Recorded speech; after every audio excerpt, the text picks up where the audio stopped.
Other than equity fund का taxation. Now other than equity मतलब less than 65% equity जिसमें है, उन सभी को अदर देन इक्विटी बोलेंगे। जैसा यहाँ पे शॉर्ट इक्विटी में शॉर्ट टर्म कैपिटल गेन था, लॉन्ग टर्म कैपिटल गेन था, वैसे ही डेट फंड में या अदर देन इक्विटी कैटेगरी जो होती है उसमें भी एसटीसीजी और LTCG short term capital gain tax और long term capital gain tax होता है। यहाँ पे सिर्फ डेफिनेशन थोड़ी डिफरेंट होती है। Short term capital gain tax की जो डेफिनेशन है वो इक्विटी में 1 ईयर थी, यहाँ पे इट इज 3 ईयर्स। ठीक है, short term capital gain tax in other than equity fund, we can say debt funds, उसमें अप टू 3 ईयर जो होता है उसे short term capital gain tax कहते हैं, और it is charge at the rate of marginal tax rate. Marginal tax rate का simple मतलब है added to the income of the investor.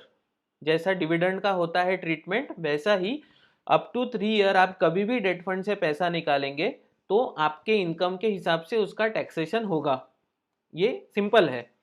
उसके बाद में long term capital gain tax मतलब 3 साल के बाद में अगर आप पैसा निकालते हैं तो 20% आपको टैक्सेशन लगता है, और इसमें एक इंडेक्सेशन का बेनिफिट मिलता है। अभी फिलहाल समझने के लिए व्हाट इज इंडेक्सेशन, तो इन्फ्लेशन को एडजस्ट करके टैक्सेस भरना।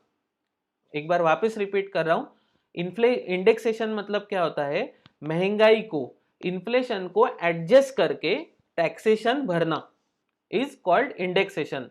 तो डेट फंड्स में या अदर देन इक्विटी फंड्स में इंडेक्सेशन का बेनिफिट मिलता है, और लॉन्ग टर्म में 20% आपको टैक्स भरना होता है।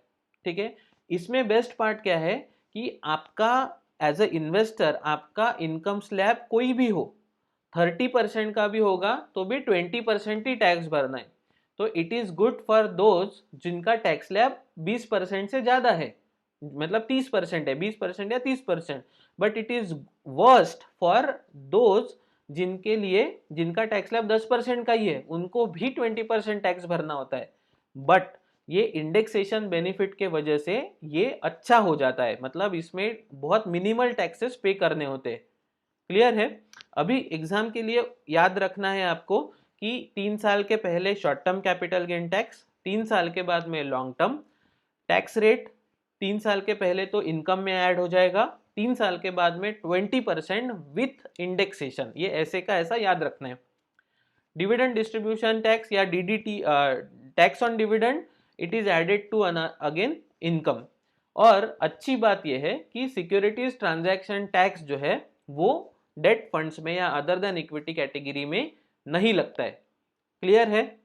ओके, नाउ इसके अलावा अभी रिसेंटली एक टैक्स शुरू हुआ म्यूचुअल फंड के यूनिट्स खरीदने पे, और वो है स्टैंप ड्यूटी। ठीक है, ये पॉइंट पहले कवर कर लेते हैं, then we will discuss.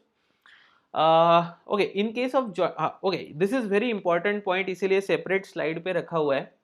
Let's suppose 3 अलग अलग इन्वेस्टर्स है, ठीक है, रादर एक ही एप्लीकेशन करते वक्त में हम 3 भाई है, एग्जाम्पल हम तीनों भाइयों ने मिलके इन्वेस्टमेंट किया, तो टैक्सेबिलिटी किसकी होगी? मैं फर्स्ट होल्डर हूं, मेरा छोटा भाई सेकंड होल्डर है, और उससे भी छोटा भाई है वो थर्ड होल्डर है। ठीक है, तीनों मेजर है, तो टैक्सेबिलिटी किसकी बनेगी?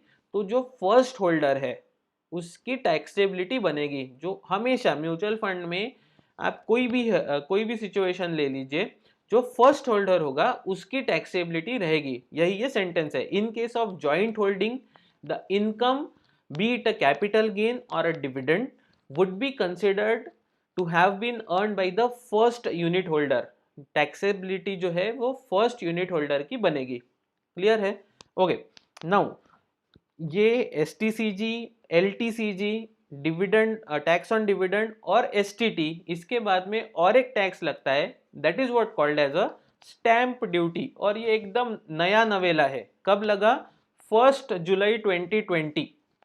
ठीक है, 1 जुलाई 2020 को ये अनाउंस किया गया कि म्यूचुअल फंड के जो यूनिट्स है वो आप अगर खरीदेंगे तो आपको 0.005% आपका पहले कट जाएगा और बचा हुआ पैसा जो है वो इन्वेस्ट होगा। एग्जाम्पल, अगर मैं 10,000 रुपये की एप्लीकेशन म्यूचुअल फंड में सबमिट करता हूँ तो 0.005% पहले ही कट जाता है, ठीक है, और बचा हुआ पैसा जो होता है उसके मुझे नंबर ऑफ यूनिट्स मिलते हैं।